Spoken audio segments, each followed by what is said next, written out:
Today, on this episode of The Crossover, we will be discussing the college football playoffs with ESPN and ACC Network analyst, as well as former NFL QB and first-round draft pick, Manuel. Learn who the favorites are, what the keys to upsets will be, and expert predictions. Much more on this episode of The Crossover. Good afternoon, everyone. Going to be talking some college football playoffs today with my good friend Manuel. Dr. What's Rick. up, man? What's going on, Rick? How you doing, man? Good, man. How's everything? Everything is good.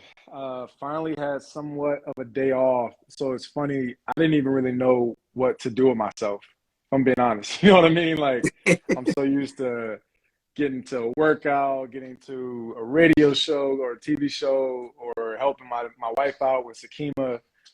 So today was actually like a free day, which was nice. So how are you? How's Anna? How's the wife? How's everybody doing?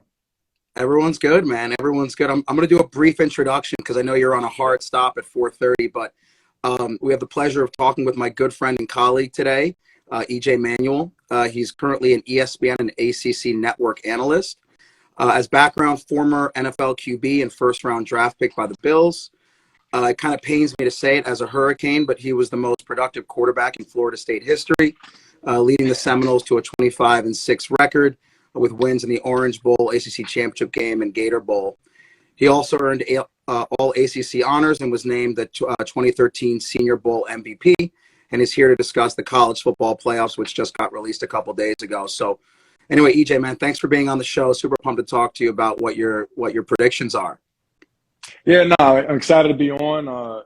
We've been friends for a couple months now, and obviously very appreciative of you and all you've done for my family, of course. But I know you're a Cane, and I know it hurts, Rick, that the Canes aren't involved. And look, I put the story out that we were going to have this conversation, and I said there'd be no Miami or Florida State slander. But in all seriousness, I do expect the Canes to be much better next year, so I'm excited for that team. But nonetheless, man, it's been a long year and it's been a fun year too. So I'm excited that we're about to have bowl season and CFP and Heisman Trophy coming up soon. So a lot of exciting things in college football.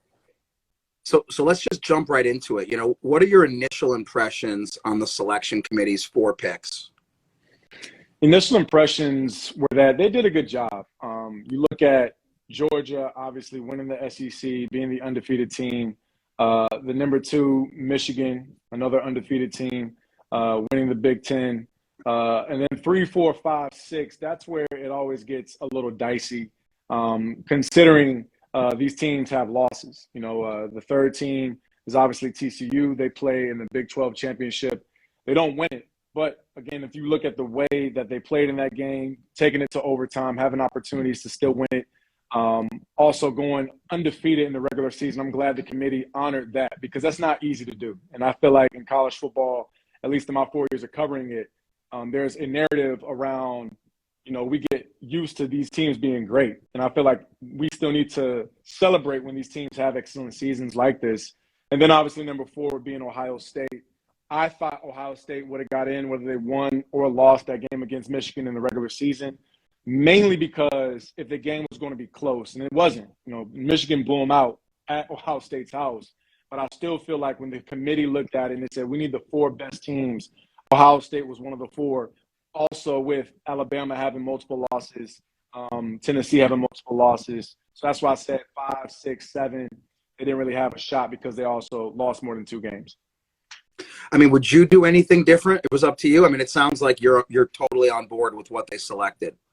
Yeah, no, I wouldn't have done anything different. When you look at it, you still, again, have to honor the TCU. And it's weird because the narrative when TCU first was in the rankings as far as being in the top 4, top 5, a lot of the, voices that I heard at ESPN was making it seem like they didn't want to honor the fact that they were undefeated or, oh, they didn't have that great of a year or, oh, they didn't do this. I mean, this team was undefeated. They have a Heisman potential winning quarterback in Max Duggan. They have a solid defense, a serviceable defense. So I was happy with it. And, at the end of the day, if I had to pick, well, I'll let you ask me that question if I get to it. But I am happy with where we are with the top 4. And the other part is there's some really good bowl games as well, not just in the CFP, but also just some straight up regular bowl games that I think are going to be a lot of fun. No, absolutely. And I wish we had more time to go over all the bowl games, but let's jump into the first semifinal. Georgia versus the Buckeyes. Who's your pick and why? This is a hard one because the Buckeyes have a very good quarterback in C.J. Stroud. The wide receivers, Jackson Smith and Jigba, pretty much announced that he's not going to play in this game. He's going to move on and, get drafted extremely high in the NFL draft in the spring. But they still have a bunch of great players. Manuel Williams at running back, Marvin Harrison Jr. at receiver, a couple other guys skill-wise. So I really think this is going to be a competitive football game. This is not going to be a game where Georgia just comes out, they're dominant, they blow them out, anything like that. C.J. Stroud is too good of a quarterback. So I really believe it's going to come down to which QB has the best day. My pick, I would say it's hard not to pick Georgia, so I'll go with Georgia just because in order to beat Georgia, you have to play pretty much a 60-minute perfect ball game. And that's hard to do with the situation. It's the semifinal in CFP. But I think the main thing is Georgia's able to find ways to turn you over on defense, or they're able to get points on special teams with a huge kickoff return. Stetson Bennett is about as consistent as a college quarterback as you could ask for. Also another Heisman finalist. So I would take Georgia in that semifinal. One key to the Buckeyes pulling off the upset, what would it be? One key, I would say, win the turnover margin. And for any of our viewers here that don't know what the turnover margin is, it means if, let's say Ohio State gets 3 takeaways on defense, they get 2 interceptions and 1 fumble, and then they don't throw any interceptions, they don't fumble the ball at all, that's +3 on the turnover margin. So I think that's key in these types of games because you're really playing good on good. I mean, Ohio State and Georgia recruit the same kids. So as far as the level of talent, it's pretty equal. And I just believe it comes down to turnover margin and who does great in situations. Third down, red zone, those hitting yards and punt return, don't make any boneheaded mistakes and hit guys late, give yourself, penalties and free yards and things like that. So that's going to be the key for Ohio State winning that ball game. All right, second game, Michigan versus TCU. Who's your pick and why? This is hard, again, because I feel like the way that the committee placed these teams, not that they did it to set up specific games. I think they put them in order of how they felt these were the best teams. TCU and Michigan are a lot alike, if you think about it. The only thing with Michigan is that they're missing their starting running back, Blake Corum. He's going to get surgery. I think he tore his ACL or something like that, and so he's going to be out. But Donovan Edwards, their backup running back, has rushed for over 200 yards in the past 2 weeks, so he's going to be excellent. My pick, I'm going to go with Michigan. And I know it's the easy way out because they're the number 2 team. But seriously, I feel like the way Coach Harbaugh teaches and coaches his team is like NFL teams. They handle the situations, as I mentioned, about the Georgia-Ohio State game. J.J. McCarthy, the quarterback for the Wolverines, is a rising star. He's still young, but he's a guy that really gets it. And I feel like he's ready for these big-time moments. I think when you look at TCU, the fact that they lost that game in the Big 12 championship, a lot of emotion. And granted, there's 3 or 4 weeks in between these 2 games. But I just believe that overall, if you put the skill level, side by side, I think it's going to be close. But I think Michigan finds a way to etch it out at the end just because they can run the ball at a high clip and also have a solid defense as well that can get after a pass rusher. So what do the Horned Frogs need to do to pull off the upset, in your opinion? Well, they got to score a lot of points. I think early on in this game, for one, is to really show that hey, we belong here. And I don't think anybody in TCU's camp, Coach Sonny Dykes, doesn't think that they don't belong in there. But I just believe the national narrative is that Michigan's the juggernaut. They're supposed to be the team that gets to the championship and win it, this kind of stuff. And so I think for TCU's own confidence is go out there and start fast, take shots, make Michigan respect you. Don't just feel like, you can go out there and, dink and dunk and things like that. Of course, be smart with the football, but I would like for Max Duggan to take shots. He has a great receiver in Johnston, one of the like a 6'4", 6'5" guy that can catch those 50-50 balls, and also has 2 very good running backs. One of them is Kendre Moore. I forgot the last name, but he's a very good running back, went well over 1,000 yards. So I think it's going to be, like I said, a close game, but nonetheless, if I'm TCU, hey, playing with house money at this point. Take shots and see what happens. Yeah, I mean, it's so true. Everyone knows they're excellent, but we're used to Alabama, Ohio State, Georgia, Michigan. So there is that underdog kind of role that they have to play in. Every year there's always storylines in the playoffs, either like a Cinderella team or a feel-good story. What is the best storyline of this year's playoffs, in your opinion? Is there one? I think the fact that we have three of the Heisman finalists in the CFP. I think when you look at Stetson Bennett, you look at C.J. Stroud, you look at Max Duggan. If USC would have got in there, it would have been Caleb Williams as well, who's also a finalist. A lot of people don't like that because now it's being considered a quarterback award. As a QB, I don't mind. You know what I mean? But at the end of the day, I do think there were some running backs that were deserving. Blake Corum, Bijan Robinson from Texas. But I think the key in the storyline in this game is that you're going to really see the best of the best of the best, right? And when you have guys that are going to be in New York for the Heisman Trophy, you have guys that one of them I'm sure is going to probably win it. I think that part makes the storyline and, more appealing. Another part too, Rick, I would want to see is what players decide to actually play in the game or which players decide to forego it and get ready for the NFL draft.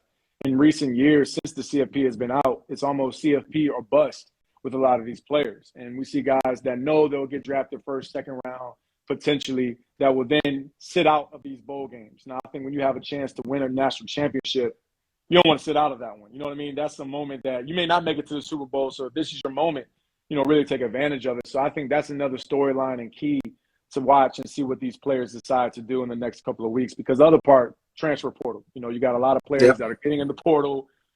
Some are in the portal and still want to play in the championship game. I don't know how that works for these coaches. But college football has definitely changed than what it was when I was playing. And that was 12 years ago. You know what I mean? So those are some storylines I'm looking forward to seeing. What would you say will be the most exciting semifinal game? Most exciting is Georgia. Yeah, Georgia and Ohio State will be the most exciting.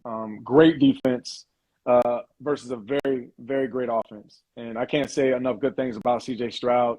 I believe he'll be the first, if not the second, quarterback taken in the NFL draft. I think he's that good. I think he throws excellent passes and throws catch and run passes. He's one of those guys, like when you turn the tape on, you get to study these dudes during the week. I mean, I look forward to watching. You know what I mean? Like I want to see what kind of creativity he had in the pocket. So I think that's going to be the most exciting game. And also considering Georgia's the defending champs, so I think there's going to be a huge moment for Ohio State to also right the wrong in the sense of losing to Michigan. Look, if you lose to Michigan, similar to Florida State, Miami, if one of us lose that game, you're pissed off for the next 365 days. And so what better opportunity for Ohio State to achieve that rematch by beating Georgia and potentially getting a chance to play the Wolverines one more time. Now, so you're predicting Georgia versus Michigan in the finals. Yeah. What do you think about that game? I mean, Georgia smacked Michigan up pretty good last year, right? Yeah, they did. But again, I just feel like Michigan's a different team, mainly because of J.J. McCarthy. He's an athletic quarterback. Cade McNamara was a very good quarterback in Michigan. I don't want to take anything away from what he did. He won him a Big Ten title last year. It took him to a college football playoff berth. But just, you're looking at Georgia last year as one of the best defenses of all time in college football. I forgot how many guys got drafted, but maybe in the double digits, right? So I just believe when you look at another matchup potentially between Michigan and Georgia, that's where I say it would be great to have a Blake Corum because he will be that calming force against the Georgia defense. That's just an extra layer, that coach would have to prepare for that Georgia team, man. Like, look, we got to stop the run first and make J.J. McCarthy beat us as a young QB. So I just believe when you look at it, if it comes down to Georgia, Michigan, I still think Georgia would probably have the best chance to win it again because in order to beat them, you almost got to play a 60-minute perfect ball game. Wow. Okay, so your pick is Georgia. I think that's the overwhelming favorite considering how dominant they've been this year. So you're picking Georgia to repeat as national champs this year. I am. Again, and when I actually think about it and I look at it, and of course this could change. You know what I mean? Like there's a couple weeks in between this game, and guys will decide to play, guys will decide not to play, and I do think that can swing some of people's picks in this game. But as it stands right now with these current rosters, I just believe that Georgia is one of those teams. Once they get in the round of 4, man, like all you got to do is win that day. And Kirby Smart, knows how to win these games. His team embraces these types of games, these big-time matchups. And also, if I'm not mistaken, I want to say the first game is in Atlanta, I think. So that's pretty much a home game for the Bulldogs. So, yeah, I like Georgia's chances pretty good as long as all these guys stay healthy. What's Now up, let's Mom? shift My mom gears. just joined. Oh, there you go.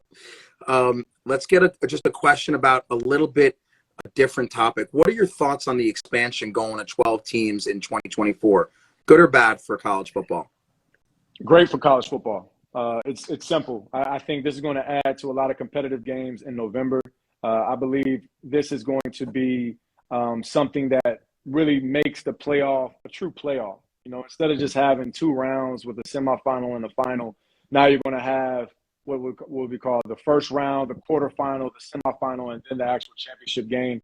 And there's, 8 other teams beside this 4 that I feel like deserve a chance to play for the title. You know what I mean? Like, I don't think having 4 teams is enough. I want to see, a number 11 seed get an opportunity to play on the road against a 6 seed and potentially beat them and upset them and then get a chance. Because we see this in the NFL all the time, where there's a wild card that gets in. They may not have the best regular season record, but they find a way to get wins in the playoffs, and that's really all that matters. It's a completely different season. So I love it, and as somebody who covers it, I'm excited for it, and I think it's sorely needed.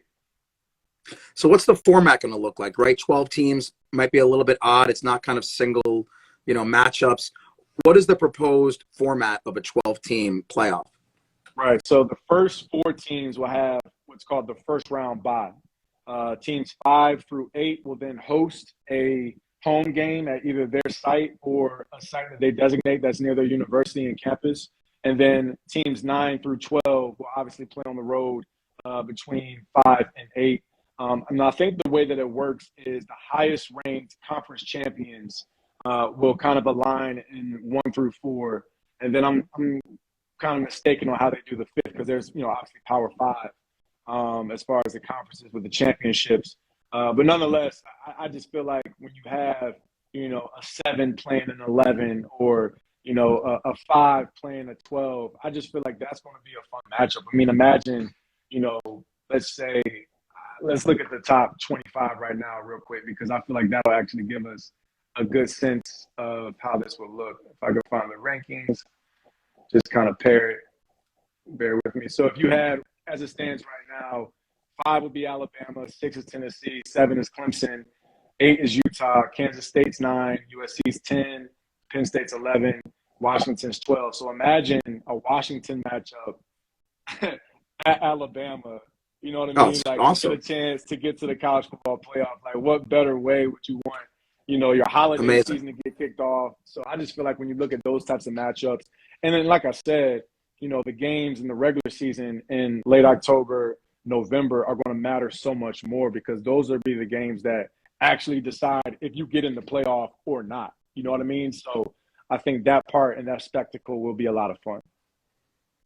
How is that expansion going to affect the actual regular season, right? Because you're adding 2 more weeks, right? You're basically adding 2 weeks or 1 week? You're adding 2 weeks. You're adding 2 weeks. Yeah. Yeah. So, I mean, what is the idea with how does that affect the regular season? Are they starting earlier? Are there no bye weeks? Are you ending later? Yeah, I would assume, and again, this is still getting rolled out because it's going to be 1 more year until this begins in 2024. But I would assume, we have week 0 in college football. And I also, this is beside this question, I also think college football deserves or needs like a preseason game too, because I feel like teams, it's hard to just go out there and play, a big-time matchup like an Oregon and Georgia first week of the season, and then that game actually hurts Oregon late in the run. But anyway, I just think that you'll add, either an earlier week in the season to start it, or you just I guess you don't have that lull. So, for example, if last weekend was conference championships, maybe, you have 1 week off and then the following week is actual, first round of the CFP. So I think that was the big fuss about it, Rick, as far as, when they wanted to start the college football playoff because of the students. I mean, these guys are still student athletes. And I feel like as we get deeper and deeper at CFP, transfer portal, all these other things that go into college football now, we're getting away from the education piece. I don't like that because I still feel like we need to make that paramount. I know you're a neurosurgeon. I got my degree in communications, and I'm glad because it's something I fell back on once I was done with my football career. I got into, broadcasting, and now I use my degree. So I just feel like these young men still need to take their school stuff seriously. But I just think you add in 2 more weeks into the season, and, I don't think anybody's going to be mad about that. I know the fans won't be. Now, what about the conference realignment? I mean, everyone's moving. Power 5 is shifting. How will the college football playoff expansion affect realignment, right? Because you're talking about conference championships obviously getting priority. Do you think Texas and Oklahoma going to the SEC, obviously it's a big jump. Is that going to affect realignment, this whole playoff expansion? I don't think it'll affect it. In fact, I think what it'll do is make it harder for some of those teams to get into the college football playoff. Now, I don't think any team shies away from competition. Texas is a national brand. Oklahoma is a national blue blood brand. So they'll have to fend for their own in the SEC. UCLA, USC both headed to the Big Ten. That'll be interesting to see how the travel schedules work for them. But yeah, I think realignment shouldn't necessarily change anything for the actual 12-team playoff. And those schools, consideration, I feel like it's just going to make it a little harder for them to get in because now those conferences become even heavier. Instead of having 12 teams, now you got 14 or 15 teams within that thing. So in order to win your conference championship, to have an automatic qualification to get in the playoff, it's going to be much harder. But that's why I said the competition level is going to be even greater in the regular season. Now, tell people, or at least explain why the Rose Bowl's buy-in was so important. There was a big delay in terms of finalizing this expansion, and it really hinged upon the Rose Bowl. And I didn't understand it until I read into it, but just maybe explain to our listeners why that was so important. Well, the Rose Bowl had a contract with, I assume, ESPN through 2026 for a specific day and time to have their Rose Bowl game. And I don't know when the window is. I think this year it's going to be January 2nd that the Rose Bowl is going to be played. And they wanted to be played, I want to say, at like 5:30 Eastern time to catch the sunrise or the sunset, over the mountains out there in LA. Pasadena is a gorgeous place, and the Rose Bowl is even nicer. But that was a big piece. The Rose Bowl wanted their rights, and it's more than just a game. There's also a parade. There's a flea market. There's all types of activities that go on during New Year's in Los Angeles at the Rose Bowl, and that was something that the Rose Bowl people wanted to keep, even with expansion. So I'm personally happy that, the Rose Bowl didn't necessarily let their ego keep them out of it, because the way I read it, as well as you, Rick, is that, the College Football Playoff Committee was more or less like, all right, you either get in or you just be out. Like, we won't have a Rose Bowl game. We won't play any of these games for the College Football Playoff. So I'm glad that they, got over it and accepted it. And, at the end of the day, that's the biggest granddaddy of them all. I forgot who coined that, maybe Brent Musburger, but, that's the game that I most look forward to. Even though it's not a CFP game this year, I'm still going to be looking forward to that one. Now, let me just wrap it up because I know you're super busy, but you got drafted the year before the playoffs began. How much do you wish you had played in that environment? How much do you miss that opportunity? Well, for one, looking back on it, I feel like, well, I'll answer the question. I missed a lot. One, because I feel like with the playoff, even if you're in the top 4, you still have a chance to win the championship. And I feel like that's important. I feel like even now as we expand to 12, that's going to be so much more fun for these players. You know what I mean? Like, these guys work hard, man. And it's hard to win a lot of games. It's hard to be a top 10 team at the end of the year in the country. We see so many teams that started top 15 in the AP rankings, and they're not even ranked. You know what I mean? So I feel like when you actually quantify your work and your wins and get an opportunity to get rewarded with a championship berth, that's always exciting as a player. But yeah, I missed it. But, again, I don't look back and say, oh, well, I wish I could have did this. Or the only thing I probably wish that I had was NIL. You know what I mean? Because you could actually really monetize and leverage your name, image, and your likeness. And I think that that's a key part for these players now, is to really understand that they control the reins of their careers. Listen, man, I'm going to let you roll because I know you got family time. Exciting playoffs coming up. So your pick is Georgia versus Michigan in the finals. Georgia winning. I tend to agree, man, but it's going to be super exciting. Thanks for your time. And more importantly, I hope next year the Canes-Knowles matchup is a little bit more competitive than it was this year, because that was tough to watch, man. That was tough. Hey, Rick, I felt like this year would have been the year for y'all to do it, man, because now the Knowles, they're not looking back. They ready. No, they ain't looking back at all. You guys look like you guys are in it next year for the for the Natty. So we'll see. Absolutely, man. Yep. Well, all right, man. hopefully Have I'll a great see you day. soon, I'll bro. talk Happy to you holidays soon. to you. All right. Sounds good. Same, man. Appreciate Take care. Yes, sir. All right. You You got too, it. bro.